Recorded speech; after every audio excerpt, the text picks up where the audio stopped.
Hello everyone, welcome in this session for Gravimetric titration part 1. Today I will discuss the principle and steps involved in a gravimetric titration. So first of all, what is gravimetric titration? So gravimetric titration is different from a volumetric titration. In volumetric titration, we have to measure the volume, but in a gravimetric titration, there will be a precipitate. Means in a volumetric titration, our endpoint will be color change. But in a gravimetric titration, the endpoint will not be a color change, it will be a precipitate. So this is generally we can say a basic thing for gravimetric titration. Now in volumetric titration, we don't know exactly the quantity, but for gravimetric, we have to measure the mass of the precipitate, means the weight of precipitate. That's why this method will give us both qualitative as well as quantitative analysis. Now let's see what is the principle and steps involved in a gravimetric titration. So gravimetric analysis, what is gravimetric analysis? It is a group of analytical methods in which the amount of analyte is determined by measurement of mass of a pure substance containing the analyte.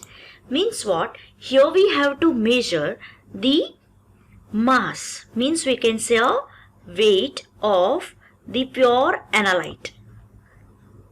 Here the word is used is pure, means we should get a pure precipitate, but actually in practice we are not getting a pure precipitate.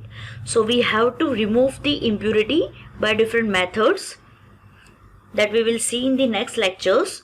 So we should get a pure substance, and by weighing this substance we have to determine the quantity of the analyte. So gravimetric methods can also be defined as a quantitative. As I said, it's based on determining the mass of a compound. It's chemically related. Now this method, so there are two type of gravimetric titration. First is a precipitation and second is a volatilization. Now what is precipitation? So here the analyte must first be converted to a solid, or we can say precipitate, by precipitation with an appropriate reagent.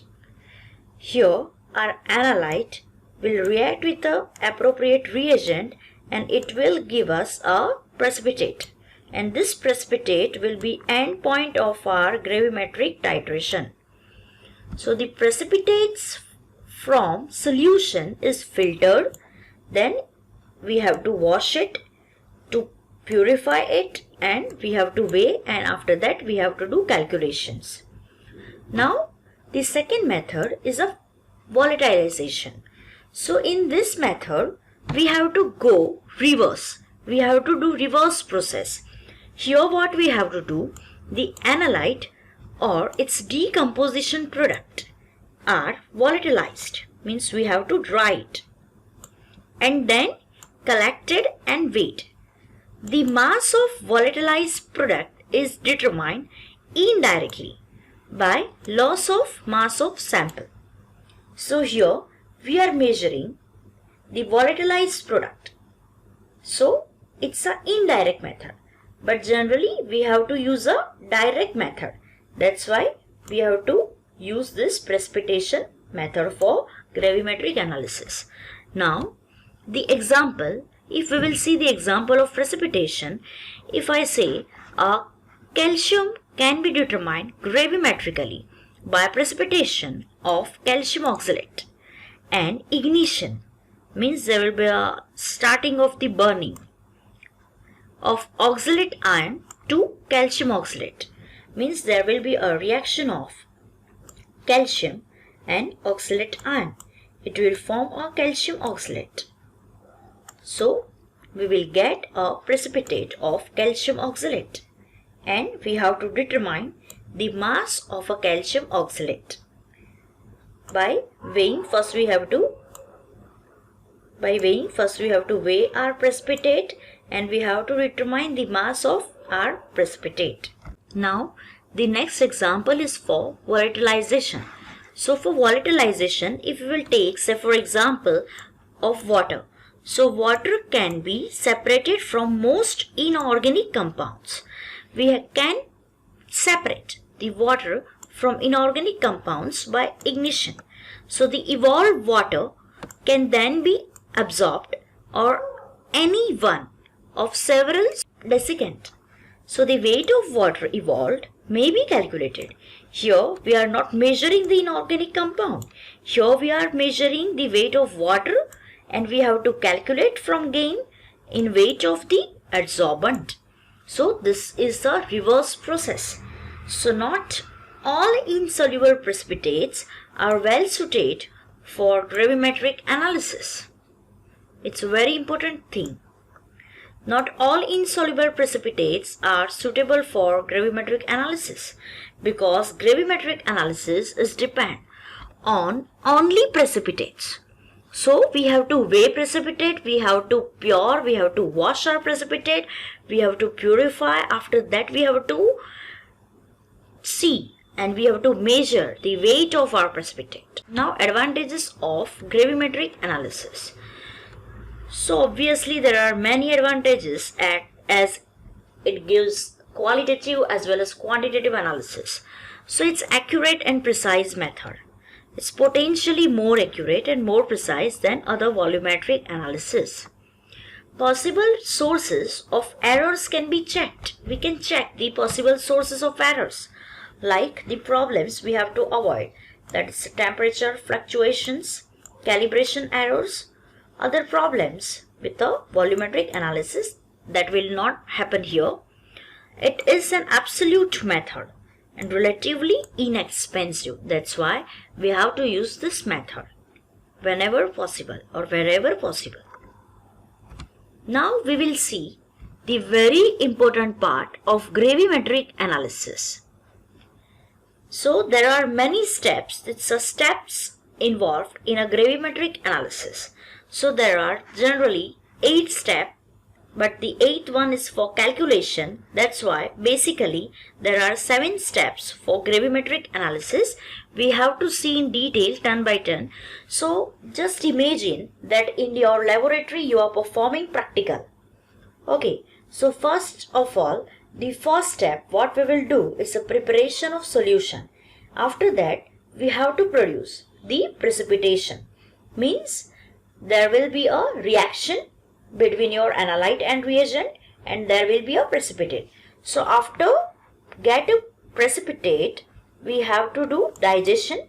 Then the next step is we have to filter our precipitate.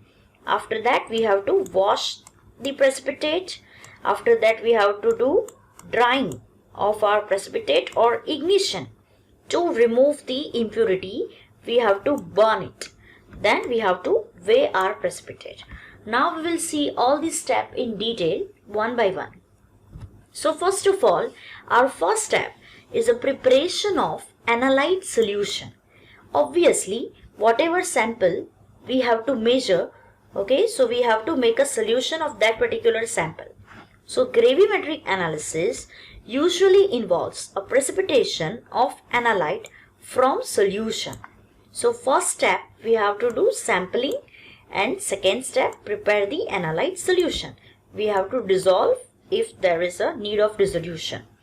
After that preliminary separation to separate potential interferences before precipitating analyte. Okay, then adjustment of solution condition. We have to adjust our condition, like which kind of condition we have to adjust. So pH we have to adjust, temperature, volume, concentration of test substance to maintain low solubility of precipitate and maximum precipitate formation. See here we have to produce a very low temperature. This is the most important thing. We have to keep very low temperature, or I can say if you will perform this practical in summer like in a April, May or June, then you have to produce, you have to keep your solution into the ice. because we have to do a precipitation. We should get precipitate. If we will not get a precipitate, this method will be meaningless. So what is our primary requirement? We should get a precipitate. So obviously, if there is a high temperature, it will dissolve the precipitate. So this method is performed in a ice, or we can say a cold condition. Okay, so we have to maintain a temperature. It's a primary requirement of gravimetric analysis. For example, as we have already seen, the calcium oxalate insoluble in a basic medium. Okay, so here if we will provide acidic medium, there will be no precipitate, it will be dissolved. So for calcium oxalate, we have to provide an acidic pH like from 4 to 7. Clear? So this is how we have to maintain our pH and temperature. Most of these substances are readily soluble in water, and that can be used as such. Okay. Some require special treatment, as treatment with HCl, HNO3, fuming with the basic flask. So this is how we have to maintain our condition. Now, after preparation of analyte, their solution, there is a second step, it's a precipitation process. So how we can get a precipitate? So the precipitating reagent is added at a concentration that favors the formation of a good precipitate. Okay, we have to add a precipitating agent. Okay, after preparation of analyte. Then this may require a low concentration, extensive heating, or careful control of the pH. Okay, a large excess of precipitant should be avoided. Okay, we will not add a high concentration of precipitant, because it will increase the chance for adsorption on precipitates. Test for completeness of precipitate. We have to do test. Okay, we will see how we can test it. No new precipitate should be formed after addition of drop of precipitating agent. Okay, see, we have to add precipitating agent. Okay, so we should know till when we have to add this agent. So this is how there is a formation of precipitate. Now the next step is a digestion of the precipitate. Now what do you mean by digestion? So let precipitate stand in a contact with a mother liquor. Means, what is mother liquor? The solution from which it was precipitate, usually at high temperature. Okay, so this process we will do at a high temperature, and this is called a digestion, or this process is known as Oswald ripening.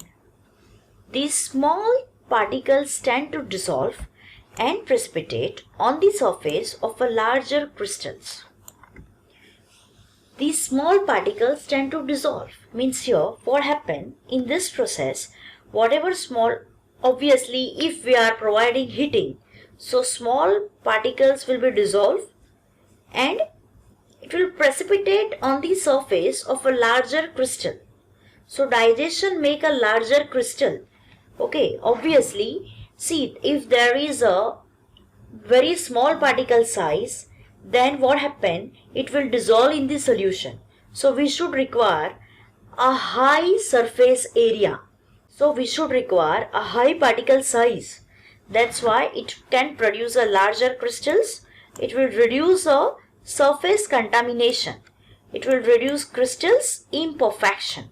So this method is known as digestion of precipitate.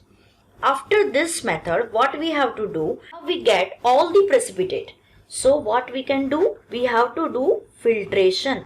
We have to filter our precipitate. So precipitate is separated from mother liquor, means a reagent.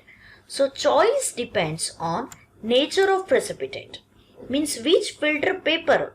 How can we filter our precipitate is depends on nature of precipitate. means how it is, cost of media and heating temperature required for drying.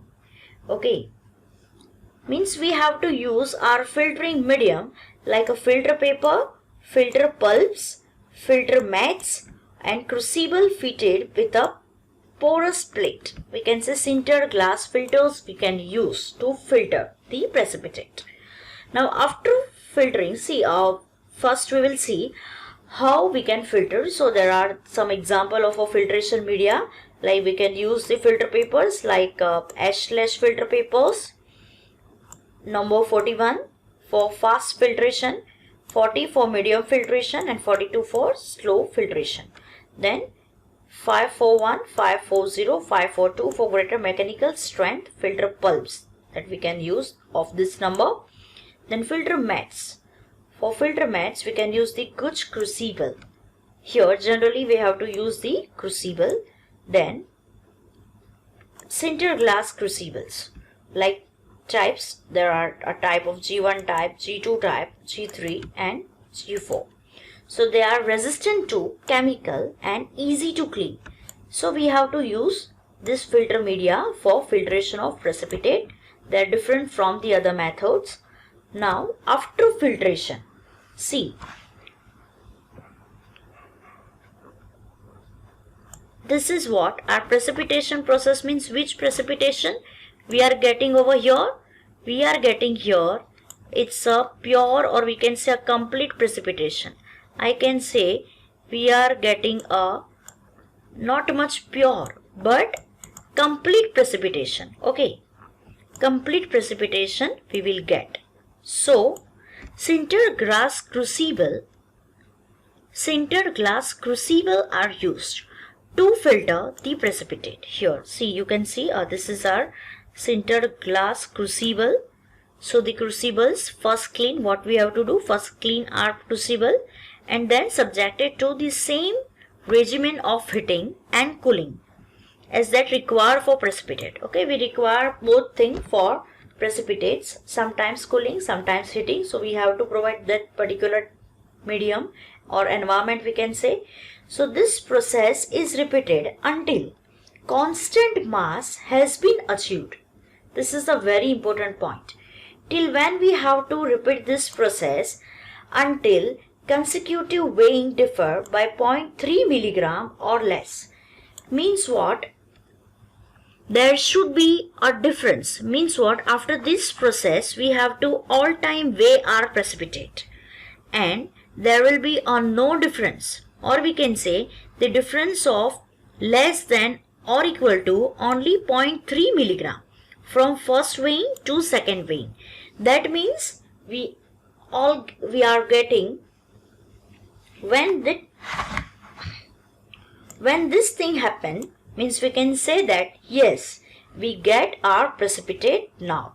So after that we have to do the washing. So here generally we are purifying our precipitate because there are impurities in our precipitate. So generally there is a co-precipitated impurities on surface. It will be removed by washing the precipitate. We have to wash. After that, wet precipitate. So obviously when we wash, our precipitate will be wet. So wet precipitate with mother liquor, means which already have again a solvent and which also be removed by washing. Need to add electrolyte to wash liquid. Sometimes we need to add electrolyte to wash our liquid. Why we need to add electrolytes? Because some precipitate cannot be washed with a pure water only. Why? Because it will produce a peptization. For example, if there is a precipitate of silver chloride, we have to add nitric acid for the same. Right? Now, after washing, we will get a pure precipitate. Now, what we have to do is a drying or ignition to remove solvent. Now, what happened? In washing, there was a precipitate with a solvent, right? Now we have to remove the solvent. So to remove solvent and wash electrolytes, what we have to do? We have to provide heating at a 110 to 120 degrees centigrade for 1 to 2 hours. It will convert the hygroscopic compound to non-hygroscopic compound. Okay, now may used at a high temperature if precipitate must be converted to more suitable form before weighing. For example, if we will take an example of magnesium ammonium phosphate, if it will convert to a pyrophosphate, then we have to heat it at 900 degrees centigrade. After drying, we will get our precipitate in a dry form and in a pure form. Okay, so the last step is weighing the precipitate. So to weigh our precipitate, what we have to use? We have to use the calibrated analytical balance. A good weighing technique we have to adopt. So after the precipitate is allowed to cool, it is weighed. Okay, absorbing moisture means what? After drying, we have to put our precipitate in a desiccator so it will stay non-hygroscopic. After that, we have to weigh our precipitate in a crucible on a calibrated weighing balance. And after getting our weighed precipitate, we can calculate the mass of our final precipitate. So after weighing, we have to do calculations. So this all are the steps involved in a gravimetric analysis. Thank you dear learners. In the next video, we will see the purity of precipitates, the co-precipitation as well as post-precipitation